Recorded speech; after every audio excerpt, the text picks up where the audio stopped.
Our journey through the football world brings us back to East Africa today. We talk about football in Uganda. What role does sport play in the lives of the 49 million inhabitants? I clarified these and other questions with the help of Isaac Muleme, one of the country's most experienced national players.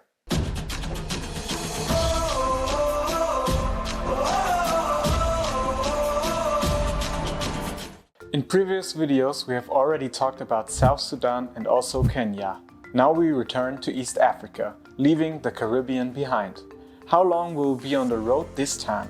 First we start from the US Virgin Islands to New York, a short layover, then the long 12-hour flight to Doha in Qatar.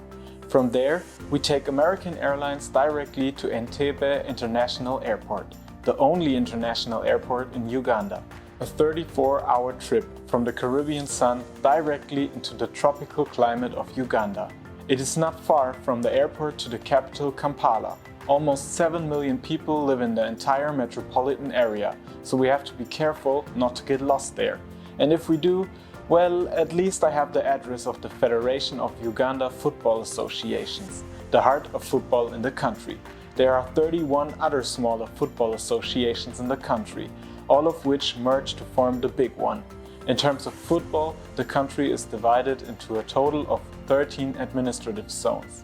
Each zone naturally tries to get as many players as possible into the Uganda Premier League, the highest league in the country. The history of the league goes back several years. After Uganda's disappointing results at the Afcons in 1962 and 68, something had to change fundamentally.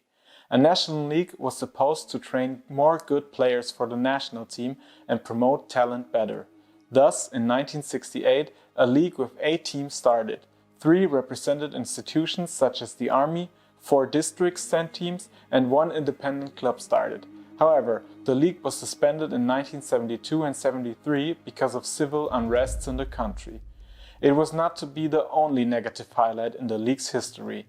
In 2003, a scandal hit football in the country when SC Villa won a match with 22-goal difference to become champions. The media was silenced at that time and fans left the stadiums, which had a negative impact on the financial situation of the clubs. This match-fixing scandal actually had a big impact on the sport in the country. Nowadays, the league has recovered from it to some extent. 3 teams from the capital compete for the title every year: Vipers SC, Express FC and Kampala Capital City Authority FC, or KCCA FC. In the CAF 5 years ranking, Uganda is in the midfield in 18th place. But if you've been watching my videos for a while, you'll know that I like to have the league ranked by experts from the country. This time, national player Isaac Muleme takes over. Isaac was born in the capital Kampala.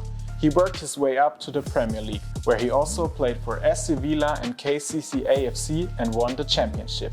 He then ventured abroad, and after playing in Egypt, he was able to gain experience in Europe, in the Czech Republic and Slovakia. He is currently under contract with FK Viktoria Žižkov in the 3rd Czech League.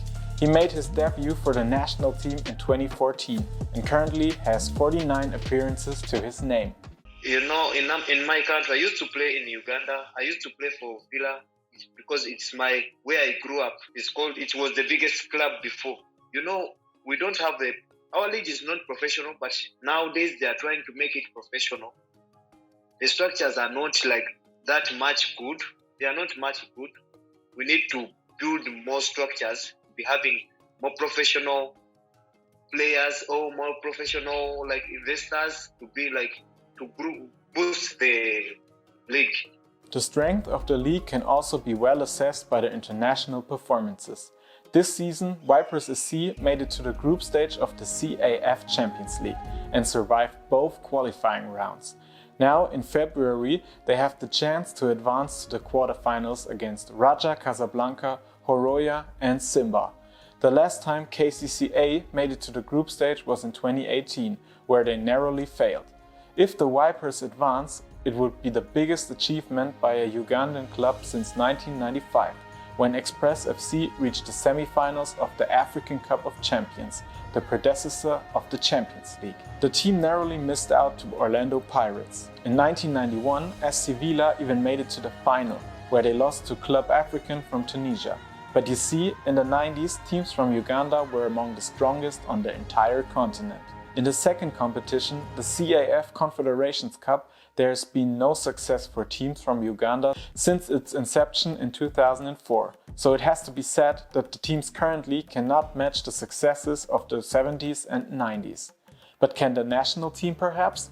With talented players like Faruk Mija, a starter in the Turkish First League, or striker Emmanuel Okwi, who is currently chasing goals in Egypt. The national team's greatest success was also a long time ago, in 1978.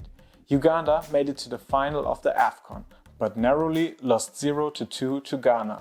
A very long break followed before the team made it back to the biggest tournament on the African continent. In 2017, at the Gabon edition, they returned but were eliminated in the group stage. The next break was then not so long. They returned already in 2019 and Isaac Muleme was also in the squad then. In a group with Egypt, DR Congo and Zimbabwe, they made it to the knockout stage this time. Isaac was called into action against DR Congo, their only win. Senegal then awaited in the last 16 and it was a certain Sadio Mane who scored the decisive goal to make it 1-0. Isaac was only on the bench in that game. So it's time for him to qualify for the next edition with his team to return to Afcon as a starter. But now it will be a bit difficult because the national team, many of the national senior players now they have retired. Now the team, they are trying to build a new generation. So, it's difficult now. Like we've picked up a lesson in these qualifiers we had for the World Cup. Now I think we shall be improving by step. But what are the chances for the tournament in early 2024 in Ivory Coast? Anything is still possible. Last we spoke about Niger and Uganda are in the same qualifying group. It will be a race with Niger and Tanzania for the second qualifying spot. In March, it's on to Tanzania, a very important game. Uganda has never qualified for a World Cup and came closest to the Russia 28 tournament, but Egypt with Mo Salah was too strong in the end. The national team played its last home match in Entebbe at St. Mary's Stadium. There, the team comes together to achieve the big goal of returning to the Afcon. Football is so important to the people of the country, and the team around Isaac wants to make it to bring them joy. For many years, a terrible civil war raged in the north of the country and left its mark on the country. In 2002, this civil catastrophe ended and something like normality finally returned to the people. What role does such a conflict still play in the national team today, with players from different regions and tribes coming together to represent Uganda? Yeah, it doesn't matter which tribe, we play together because we are united with us. Because politics is not our, we don't have to mind. If you're a footballer, you don't have to mind about politics. Because for you, your role is to play football. Let the official fight for them, or let them fight their politics. For us, we are footballers. We don't mind about politics. Politics and conflict do not play a role in the team, which is an important message. And with that, my travel stop in Uganda comes to an end. As always, I must say that this country also has a fascinating and moving story to tell. Many thanks to you for watching. Feel free to subscribe to my channel. And the biggest thanks goes to Isaac, who accompanied me on my journey to his home country and had a lot to tell. See you soon.